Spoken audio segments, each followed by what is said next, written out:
मी सध्या नाशिकच्या पिंपळगावमध्ये आहे आणि पिंपळगावच्या या घरावर तुतारीचं हे चिन्ह आणि खासदार म्हणून असलेली ही पाटी आहे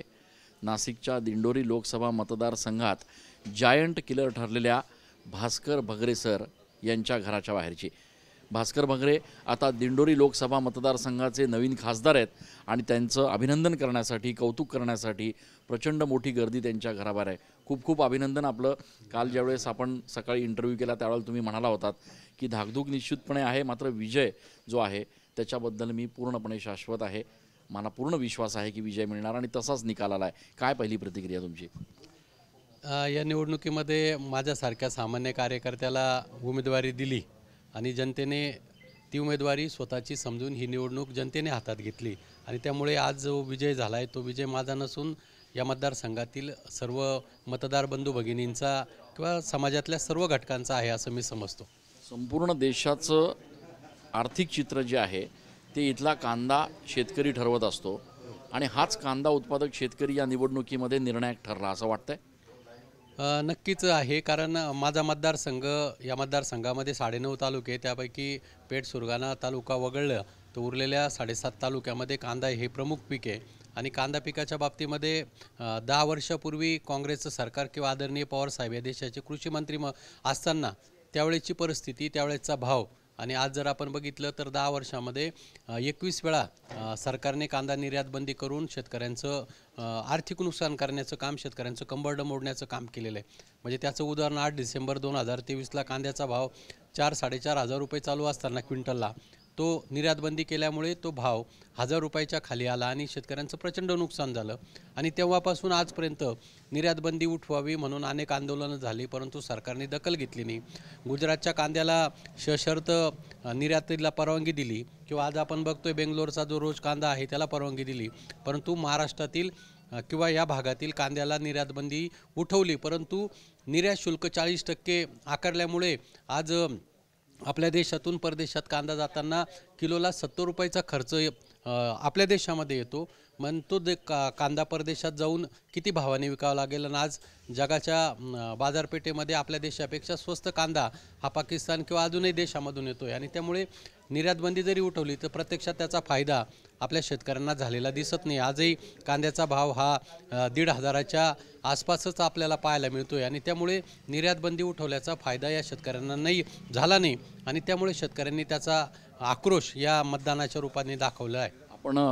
मंत्री असलेल्या, केंद्रीय मंत्री असलेल्या भारती पवार यांचा पराभव केला, अँटी इन्कम्बन्सी होती, शेतकऱ्यांची नाराजी होती का आणखी काही कारण वाटलं आपल्याला? सरकारची धोरणं याला कारणीभूत आपण बघतो की शेतकऱ्यांच्या बाबतीमध्ये सरकारची धोरणं ही सातत्याने सरळ सरळ ते पंतप्रधान असतील किंवा सगळीच नेते मंडळी म्हणतात की आम्ही खाणाऱ्यांचा विचार करतो, पिकवणाऱ्यांचा विचार करत नाही आणि त्यामुळे शेतकऱ्यांना कळून चुकलं की हे आपल्या बाबतीमध्ये काही करू शकत नाही।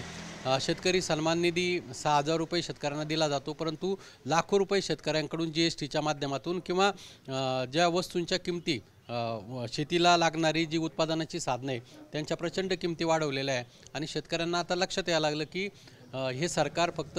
आपलं शोषण करण्याचं काम करतं आणि आपलं भलं काही होऊ शकत नाही आणि म्हणून त्यांनी महाविकास आघाडी, इंडिया आघाडीच्या नेते मंडळीवरती विश्वास टाकून माझ्यासारख्या सर्वसामान्य कार्यकर्त्याला त्यांचा प्रतिनिधी म्हणून काम करण्याची या मतदारसंघामध्ये संधी दिली। खासदार झाल्यानंतर अनेक कामं आपण करणार आहात,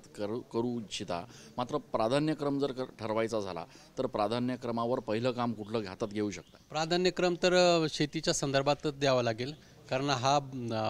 मतदारसंघ हा शेतीप्रधान मतदारसंघ आहे। शेतकऱ्यांच्या एका बाजूला शेतीमालाला भाव नाही आहे, दुसऱ्या बाजूला शेतीसाठी लागणाऱ्या सिंचनाच्या व्यवस्था पाठीमागच्या काळामध्ये झालेल्या आहे आणि परंतु त्याला अजून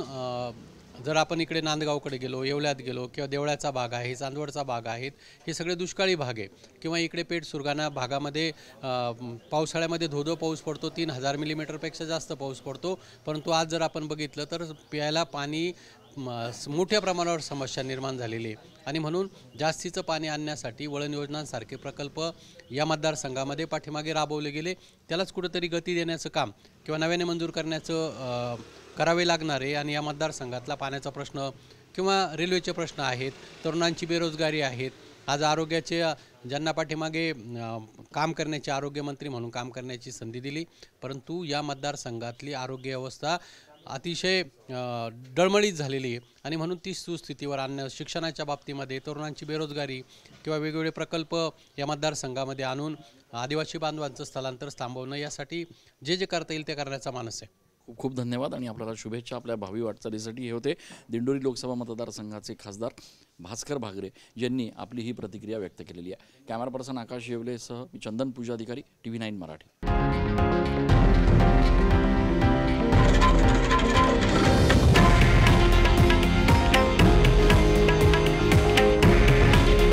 हे आहे देशातील नंबर 1 न्यूज नेटवर्क